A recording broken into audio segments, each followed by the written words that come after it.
मित्रों, भारत में जाति प्रथा वैदिक काल से ही चली आ रही है।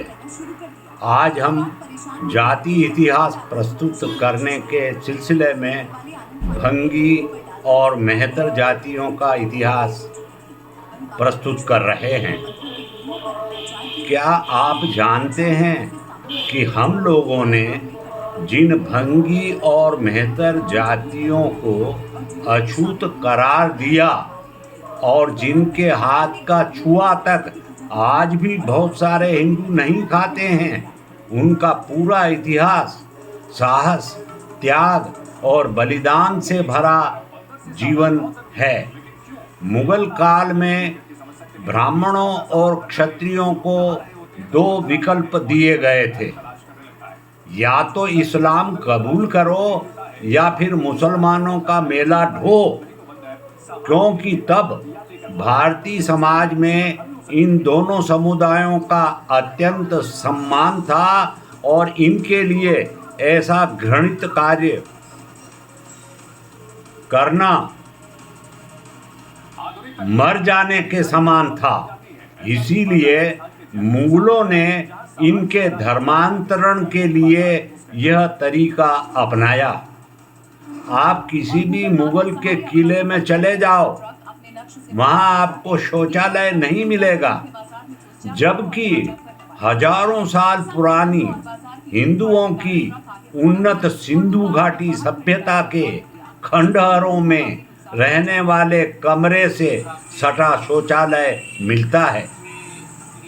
जाति इतिहासविद डॉक्टर दयाराम आलोक लिखते हैं, सुल्तानों और मुगलों को शौचालय निर्माण का ज्ञान तक नहीं था।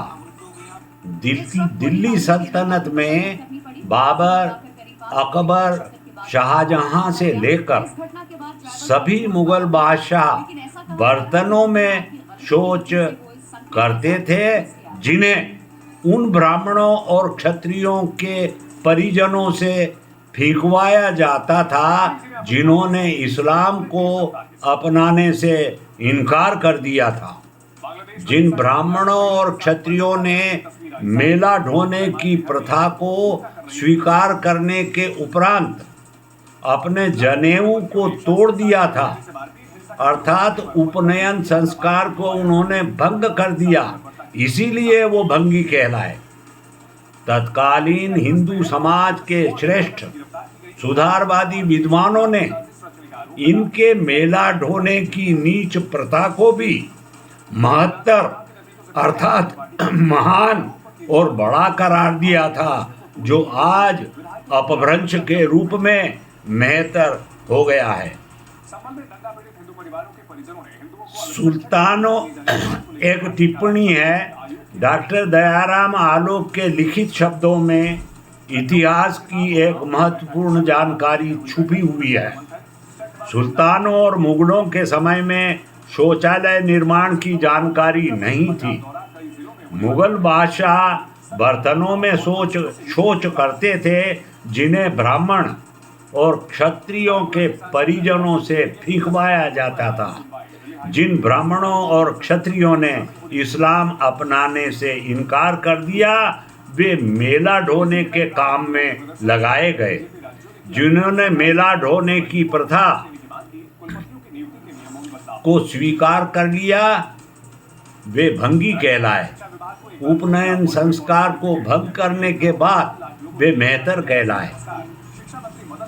यह इतिहास की एक महत्वपूर्ण और दुर्भाग्यपूर्ण घटना है, जो हमें हमारे समाज की उस समय की सामाजिक स्थिति के बारे में बताती है। भारत में 1000 ईस्वी में केवल 1% अछूत जाति थी, लेकिन मुगल वंश की समाप्ति होते होते इनकी संख्या 14% हो गई। आपने कभी ये सोचा कि ये 13% की बढ़ोतरी मुगल शासन में कैसे हो गई? जो हिंदू डर और अत्याचार के मारे इस्लाम धर्म स्वीकार करते चले गए, उन्हीं के वंशज आज भारत में मुस्लिम आबादी है। जिन ब्राह्मणों और क्षत्रियों ने मरना स्वीकार कर लिया उन्हें काट डाला गया और उनके असहाय परिजनों को इस्लाम कबूल नहीं करने की सजा के तौर पर अपमानित करने के लिए नीच मेला ढोने के कार्य में धकेल दिया गया। वही लोग भंगी और मेहतर कहलाए। डॉक्टर सुब्रमण्यम स्वामी लिखते हैं, अनुसूचित जाति उन्हीं बहादुर ब्राह्मणों और क्षत्रियों के वंशज हैं जिन्होंने जाति से बाहर होना स्वीकार कर लिया, लेकिन मुगलों के जबरन धर्म परिवर्तन को स्वीकार नहीं किया।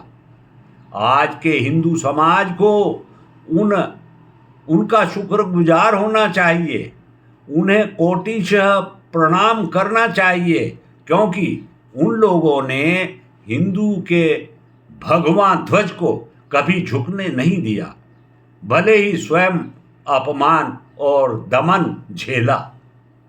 प्रख्यात साहित्यकार अमृतलाल नागर ने अनेक वर्षों के शोध के बाद पाया कि जिन्हें भंगी और मेहतर आदि कहा गया वे वास्तव में ब्राह्मण और क्षत्रिय थे।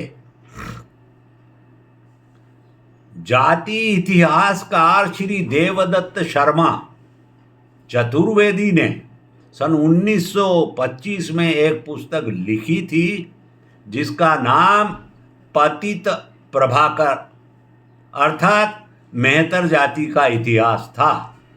इस पुस्तक में भंगी, मेहतर, हलालखोर, चूहड़ आदि नामों से जाने गए लोगों के उपनाम दिए गए हैं, जो इस प्रकार हैं।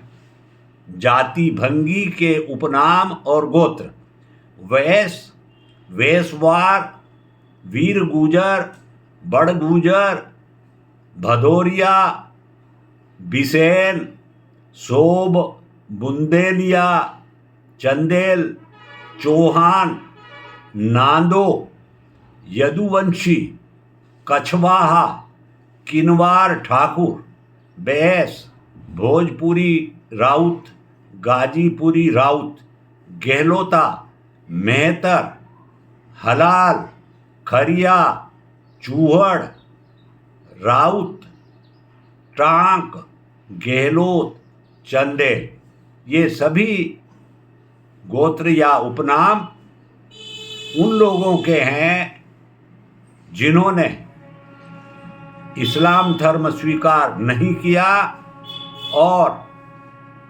धर्मांतरण हो गए। इन जातियों के जो ये सब भेद हैं वे सब के सब क्षत्रिय जाति के ही भेद या किस्म हैं। सबसे अधिक इन अनुसूचित जातियों के लोगों को आज हम उत्तर प्रदेश, बिहार, बंगाल, मध्य भारत में पाते हैं, जहां मुगलों के शासन का सीधा हस्तक्षेप था और जहां सबसे अधिक धर्मांतरण हुआ। आज सबसे अधिक मुस्लिम आबादी भी इन्हीं प्रदेशों में है जो धर्मांतरित हो गए थे। धन्य है हमारे ये भाई जिन्होंने पीढ़ी दर पीढ़ी अत्याचार और अपमान सहकर भी हिंदुत्व का गौरव बचाए रखा और तरह तरह से भारतवासियों की सेवा की। हमारे अनुसूचित जातियों के भाइयों को मेरी तरफ से शत शत प्रणाम और दिल से प्रणाम। डिस्क्लेमर: इस कंटेंट में दी गई जानकारी internet sources, digital newspapers, books और विभिन्न धर्म ग्रंथों के आधार पर ली गई है। कंटेंट को अपने बुद्धि विवेक से समझें। आभार, धन्यवाद।